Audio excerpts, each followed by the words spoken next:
Finally, let's listen to Prashant Kapoor, Chief Industry Specialist, Green Buildings and Climate Smart Cities at the International Finance Corporation World Bank Group. Prashant discusses IFC's global sustainability framework, the development of edge and apex cities, and how property developers can embrace green finance to develop green buildings.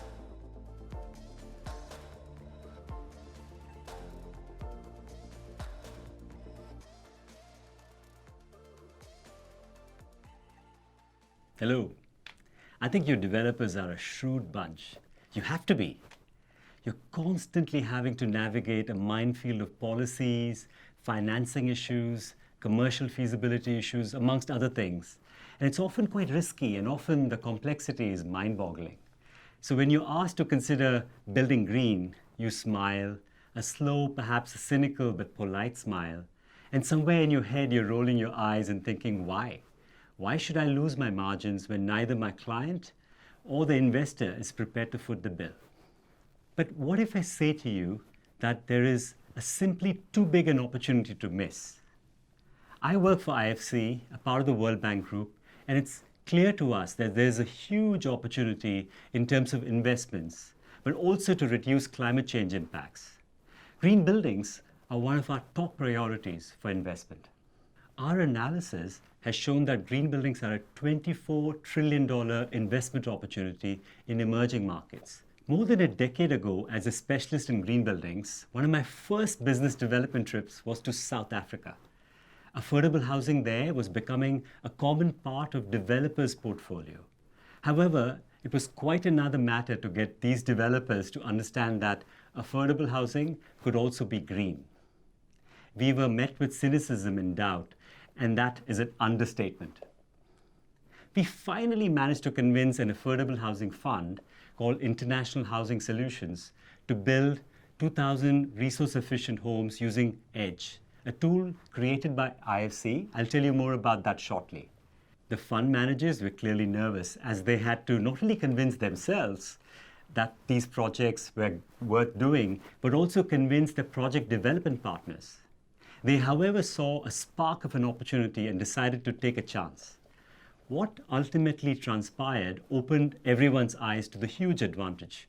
They were able to compare the performance of standard homes with green homes in real terms. And they realized that their customers, the homeowners, were able to save a whopping 40% in utility bills. Baldwin Properties is one of the largest house developer in South Africa that works with the Housing Fund. Their CEO was so inspired by the success of going green that he announced that they will certify 16,000 units in 10 projects across South Africa. Seeing the opportunity, a large local bank called ABSA jumped in to offer green mortgage products to their home buyers. As you can tell, of all of these sort of situations have nicely snowballed into a market transformation. And we have since been able to replicate this kind of outcome in other places in Asia, Latin America, and other parts of Africa. So circling back to EDGE, what is it and why did IFC create it? As expected, when we started, there were many concerns to do with the cost, outcome, and monetary benefits. We realized we had to address two main questions. The first question being, how could IFC help our clients to make the right choices based on cost and benefit? Clients had to be able to quickly figure out what works and what difference it makes. How much will it cost? For that, the answer had to be measurable so that to be able to effectively demonstrate that turning green would be beneficial to everyone and at cost that is affordable to everyone. The second question was, once our clients have understood the opportunity, how can IFC help them prove that their green credentials are showing? There are existing green building certification programs like LEED that have been created for this purpose. However, we noticed that they are quite daunting for our clients as they're quite time-consuming, complicated, and expensive for mainstream projects. Emerging markets where most of our buildings happen to be require a simple, quick, affordable rating system to make it accessible. It had to be easy. This led us to create EDGE. EDGE is current, brings credibility and a focus on investments. It helps you showcase your projects to a global audience. Just to be clear, Edge is more than a certification system. Let me quickly show you how. Once you've selected your building type and location, it calculates the energy, water, and embodied energy use of the building. With a few clicks of the mouse, you'll be able to meet the EDGE standard and optimize for the lowest cost. The simplicity of the tool and the standard means that the cost of certification can be kept quite low.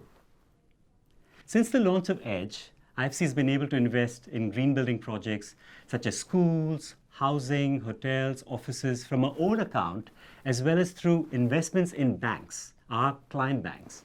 So far, IFC has deployed $6 billion in green building investments. All right, somewhere at the back of your head now, you're thinking, aren't green buildings quite expensive? Isn't this going to be affecting my bottom line? Not really. Evidence across several markets suggests that incremental cost of building green is significantly lower than previously thought, particularly when green measures are incorporated early in the design of the buildings. Our experience of cost of greening affordable housing projects suggests that it's about 1 to 2% of construction cost. For the building owners, high returns are possible in all major sectors of building industry. Look at the last column. It shows the payback period in years, and you can see in most cases it's less than 2 years. I realize that nothing is more convincing than real-life examples of success. So here are a few clients who have made green finance work beautifully. The first example is a client who has successfully tapped into refinancing options for their green assets. Indospace is one of the largest warehouse operators in India, and that they adopted EDGE standard for all their new warehouses. They're now attracting international clients such as IKEA and Amazon and helping them meet their sustainability commitments.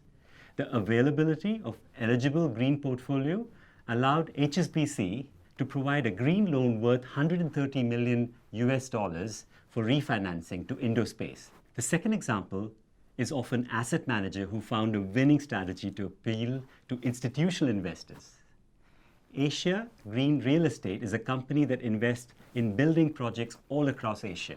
The firm provides opportunities for private and institutional investors that are looking for both financing and sustainability returns. To develop a strong pipeline of projects and attract capital from investors, they became an EDGE champion, meaning all their projects would qualify for financing has to commit to EDGE standard before the transaction proceeds. This has been a successful strategy to appeal to institutional investors. And now, the third example is of a developer that demonstrates the value of green buildings in commercial terms. Arthaland, a pioneering developer in the Philippines, built Century Pacific Towers to become the first green certified zero carbon building in the world. They used a green bond to finance this construction. The high demand for their green bond enabled them to raise $59 million. Recently, the developer has been shortlisted for the Financial Times Transformational Business Award for their commitment to sustainability.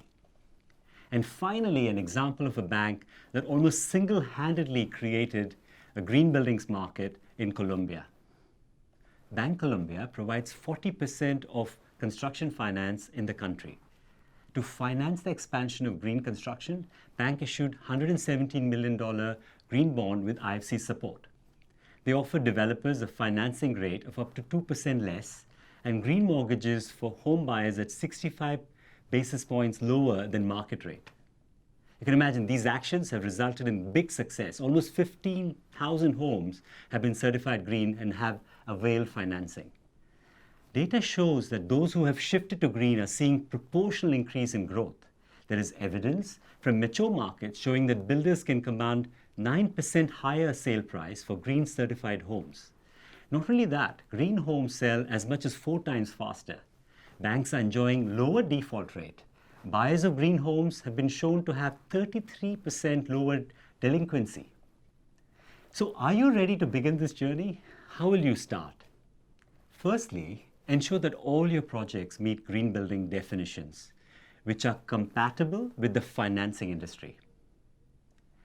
The building or projects need to be at least 20% more resource efficient, and it's not just enough to self-declare that your project is green and has met standard. It has to be certified by a reputed body. Notice here, we don't say it has to require an EDGE certification. Any international standard would also suffice.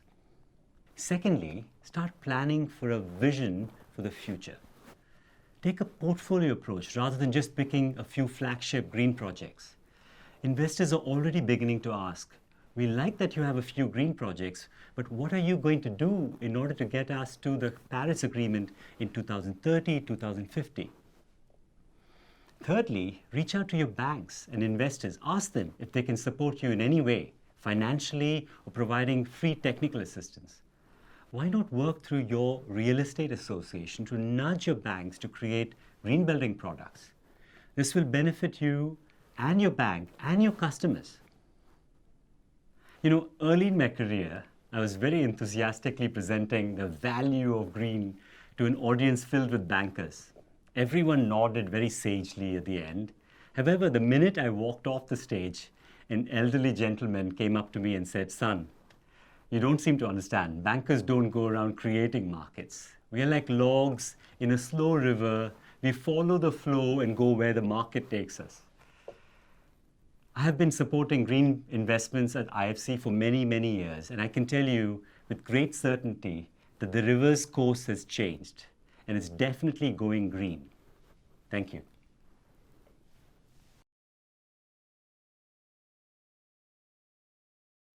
Climate change, as we all know, is a big issue, and we are already starting to see the impacts of that all across the world, particularly in Asia and particularly in places like Philippines. Buildings are responsible for 30% of all greenhouse gas emissions that are responsible for climate change. And this is going to double because there's a lot more construction yet to come, mostly in emerging markets. Financial institutions are seeing this not just as a problem, but seeing this as a window of opportunity to finance green assets. IFC's own study has shown that $24 trillion worth of investment is possible in this space, and that's creating the momentum towards green financing of green buildings. There are two main types of investment opportunities. One is to get the existing stock to become better, and most of that existing stock is a problem in developed markets where they're pretty much plateaued in terms of construction rates. So that's one type, and that's more about refurbishment, adding insulation, providing loans to retrofit projects. That's one type. And the second one is the new construction. And most of this new construction is going to be in emerging markets, and most of that is going to be in housing, because residential stock tends to be about 70% of all stock. So funding developers, funding banks to fund developers, looking at green mortgages, home equity loans, all of that space are the investment opportunities that we see in the green building arena. There are two main challenges, especially with new construction. First is this perception of cost is very high for green buildings.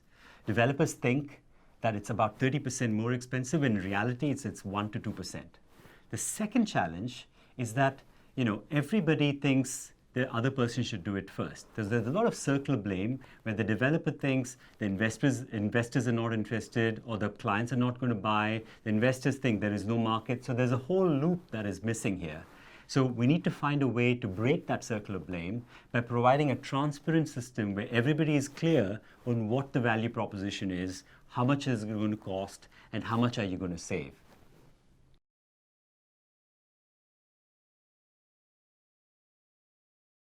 Developers and banks have had a long-term relationship, and they can start to nudge the developers to do the right thing by asking for green construction projects, right, to finance.